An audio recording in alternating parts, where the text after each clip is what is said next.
ভাবুন তো 10,000 বছর আগে মানুষ কি ছিল? শিকারী সংগ্রাহক। কিন্তু সেই মানুষই তারাই গড়ে তুলল পৃথিবীর সবচেয়ে জটিল কাঠামো, সভ্যতা। কিভাবে সম্ভব হলো এটা? চলেন আজ সেই অবিশ্বাস্য যাত্রার একটা ছোট্ট সফরে যাই। তো আসল প্রশ্নটা কি? প্রশ্নটা হলো কিভাবে একজন গুহাবাসী শিকারী হঠাৎ করে পিরামিড বানানোর মতো বিশাল কাজ করে ফেলল, গণতন্ত্র বা আইনের মতো জটিল জিনিসপত্র নিয়ে আসলো। এটাই কিন্তু আজকের আলোচনার মূল বিষয়। চলেন উত্তরটা খোঁজা যাক একসাথে।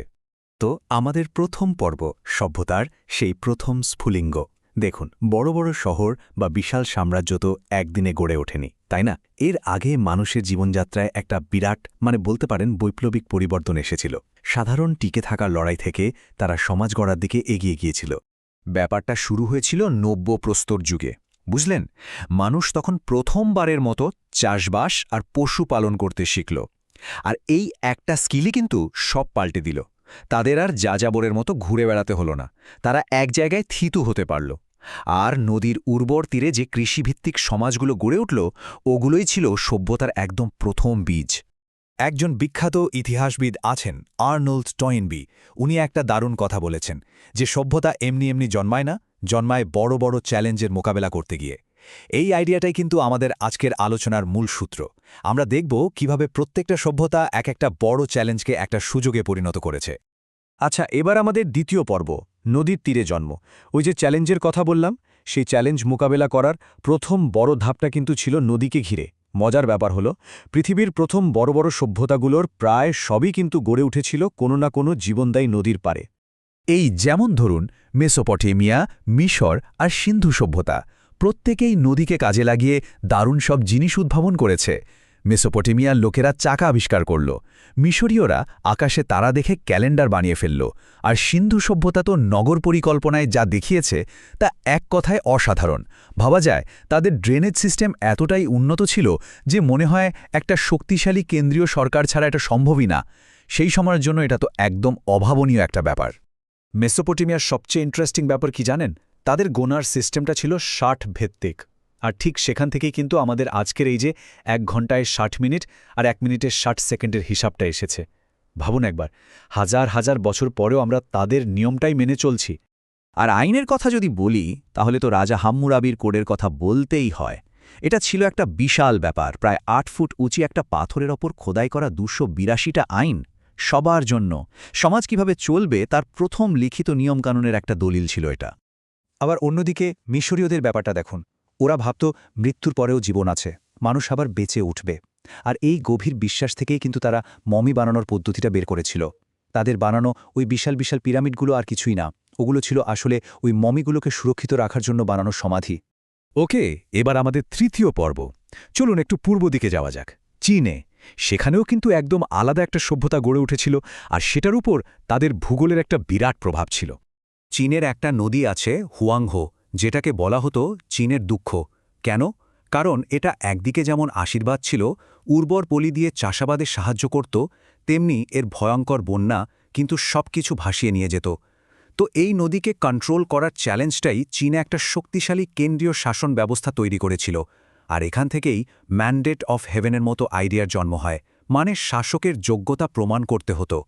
বেশ, এবার আমাদের চতুর্থ পর্ব, ক্লাসিক্যাল ওয়ার্ল্ডের ভিত্তি, মানে গ্রিস আর রোমের যুগ। এবার আমরা যাচ্ছি ইউরোপের দিকে। এই দুটো সভ্যতাই কিন্তু আজকের পশ্চিমা বিশ্বের চিন্তা, রাজনীতি আর আইনের ভিত গড়ে দিয়েছিল। গ্রিসের দুটো বিখ্যাত শহরের কথা ভাবুন, স্পার্টা আর এথেন্স। দুটো যেন দুই মেরুর বাসিন্দা।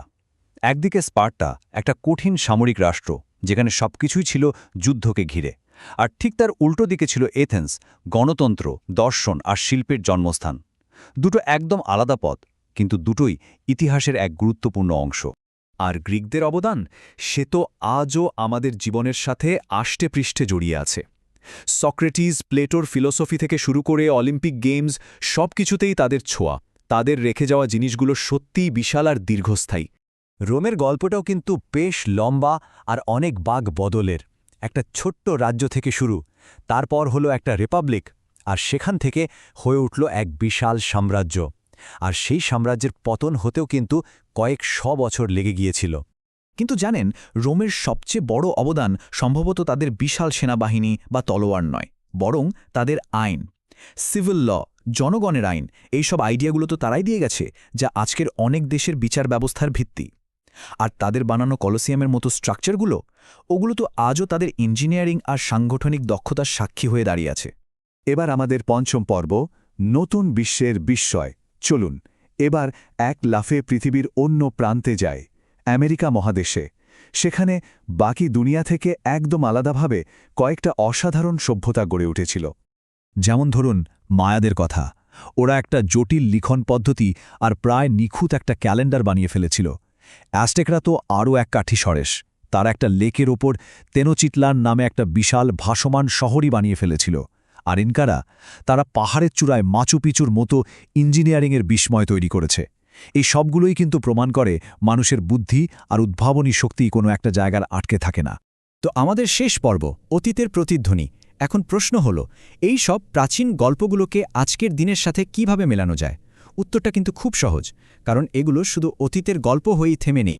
আসল সত্যিটা হলো, আমরা এমন একটা দুনিয়ায় বাস করি যার ভিতটা কিন্তু ওই প্রাচীন মানুষরাই গড়ে দিয়ে গেছে। যখন আমরা ঘড়িতে সময় দেখি, তখন মেসোপটেমিয়ার কথা ভাবা উচিত।